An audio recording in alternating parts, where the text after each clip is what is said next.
Hey, what's up, everybody? Today we're gonna be working on transfer case skid. Well, not the skid. It's gonna be the transmission mount. More than anything, this one's bad. It's shot. It's no good, and it clanks around. I have an aftermarket one. That I forget who who made it. I bought it some time ago. Just had some time to install it. Anyways, this is where we're at. Bottom of the Jeep. It's gonna be the transmission is gonna be the centered one, not the opposite. So yeah, let's get started. Don't know how well you can see me, but we're gonna jack up the transmission by the oil pan and put this big old piece of wood right under the pan so we don't break it. Let's see how this goes.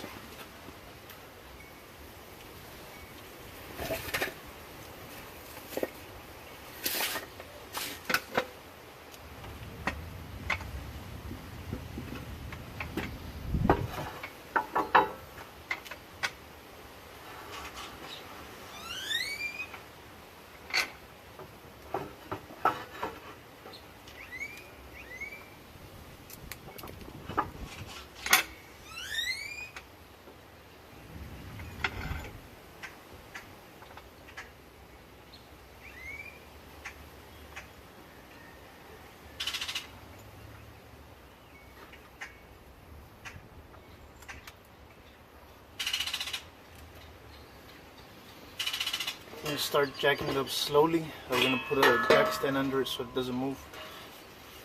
Make sure you're in a level surface when you're doing this.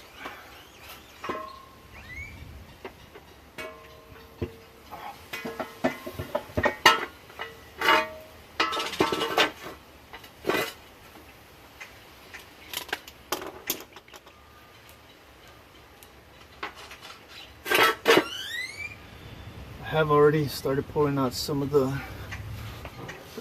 nuts that go underneath the transfer or the cross member for the transmission. Up here you have four 13 millimeter nuts you need to pull out before you start cranking it up.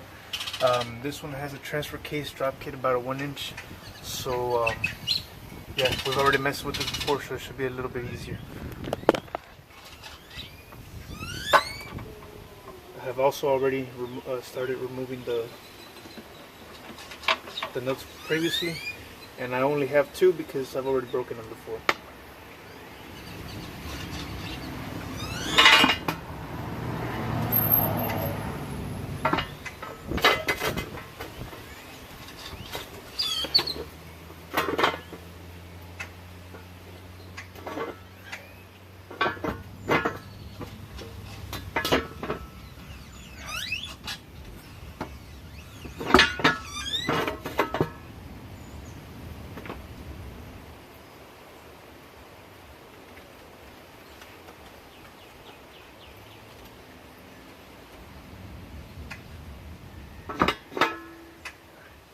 Should be enough, doesn't need a whole lot.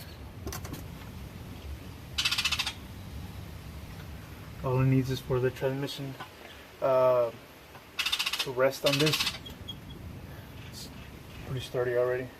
I'm going to keep the jack on there for good measure just in case. But I'm not going to be applying a whole lot of pressure to it more than anything so that it doesn't put all the weight on one area, even though the wood's kind of helping distribute all of that. Remember that this is pretty heavy, so be careful, guys. So we've already removed these ones right here. Those ones are the ones that are a little bit harder to pull out, or not really, but you know, they get rusted in. The next ones to come out are these ones. Like I was telling you guys, these aren't the stock ones anymore, so they'll be a little bit different. Okay, different size nuts, and the setup's going to be a little bit different as well. Alright, in my case I'm going to be using an 11/16 to pull these ones out. I forget what the size was for the stock one. I believe it was a 15 millimeter. But remember, you're gonna have studs, and you're gonna have a combination of studs and bolts under this. This is Jeep and Chrysler doing their thing, you know what I mean? And I loosen them. These ones, I do have some anti-seize on them, so hopefully this goes a little bit better than last time. Last time I did manage to break one of the bolts inside, and I had to weld a nut and extract it that way. And I got lucky because I had another bolt laying around. So let's see how this goes.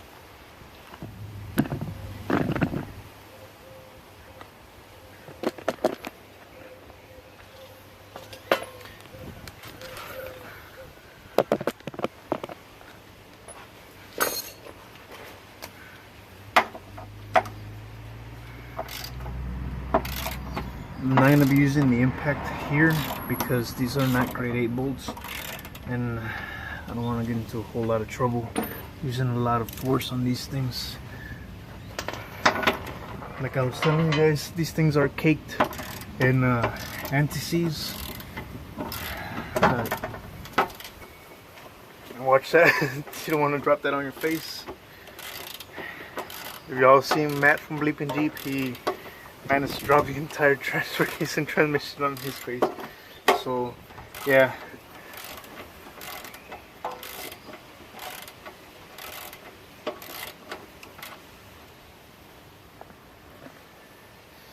alright, cross members out. Word of advice: love yourself, use anti-seize.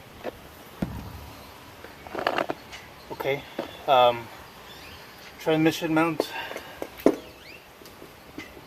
18mm. Last time I tried this, I was using my 2-foot breaker bar without any success. Today we are working with my newly acquired Harbor Freight Impact Earthquake, the 1/2 inch, a non-extended anvil. This thing is going to be the second time we use this. Let's see how this does. It already pulled out my wheel hub assemblies without a problem. Let's see how it does today.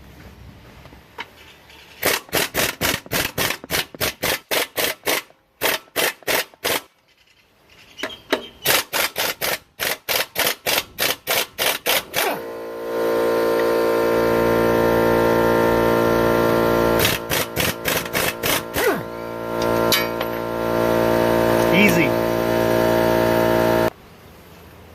Okay.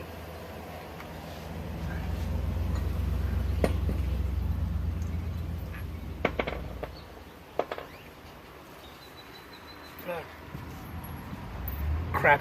Well, this is the transmission mount that's going up there. I'm going with this one because it has a swivel point.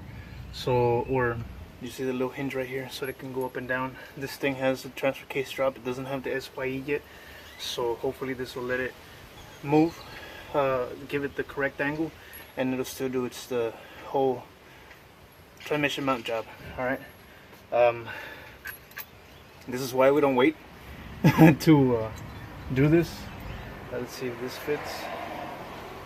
It doesn't fit. All right, so we're gonna put this up there.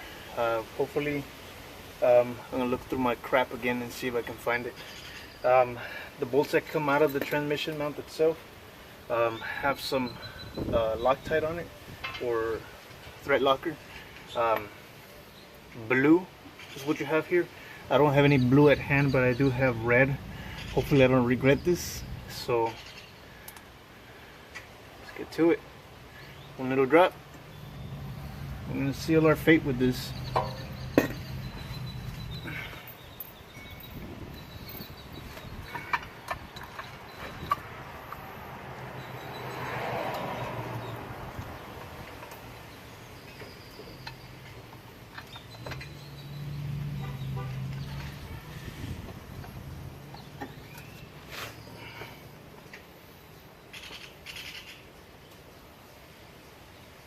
One drop.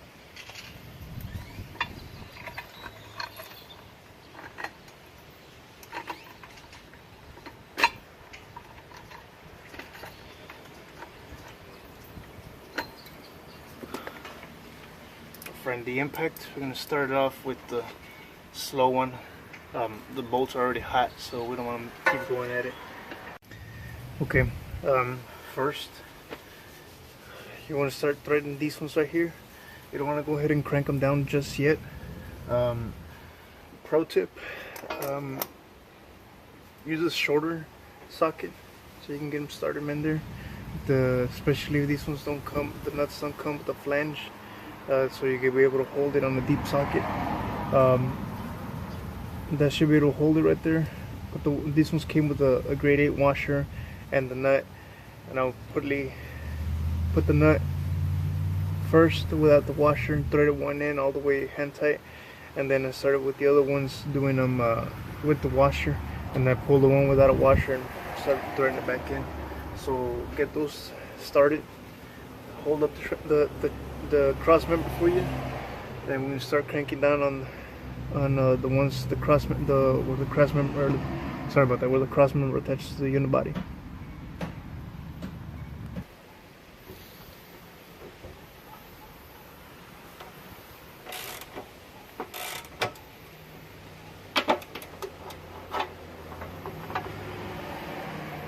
Not all the way tight yet. Use a ratchet come along or a ratchet strap to pull the cross member this way or to whatever orientation. Usually I go with the driver's side to the rear because I can get down to where I can anchor down to the axle, but not at the U-bolts. Okay, so just take your time with it.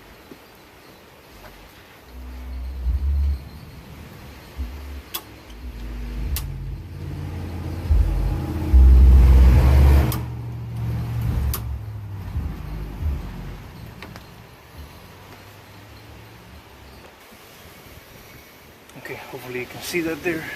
Use up the jack to push up your cross member just a tad bit. Start threading your bolt. As soon as you're able to get it in there, and just slowly start cranking down on it. Don't put it in all the way just yet. You still need to get the hook in there for the other one. Right here, forget to insert it. Now I am using one of the holes for the other side, for the other bolt to pull the whole cross member that way. So just be mindful of that. You are gonna have to deal with it. You're short with it shortly. As y'all can see, the jack's already starting to lose its tension.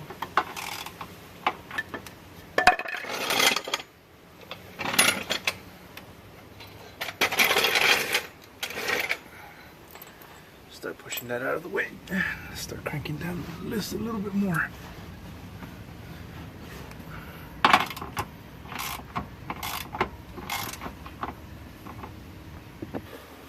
Alright, everything is tightened down already. Cross member is supported on its own. Bolts in here are ready to be tightened back in. I still need to find that fourth nut and washer, and we'll be getting that pretty soon. Just to let you know, this one does have this bolt with a threaded nylon lock nut on this side. That also needs to get bolted down pretty tight. I'm not sure exactly on the torque specs on it because it did not come with any. Torque specs with these, look for them online. I'm gonna have to anyways. I'm gonna cut the video short here. Hopefully you guys like it. So it should be able to help somebody with the transmission mounts if they can, or they want to do it on their own. So see you guys later.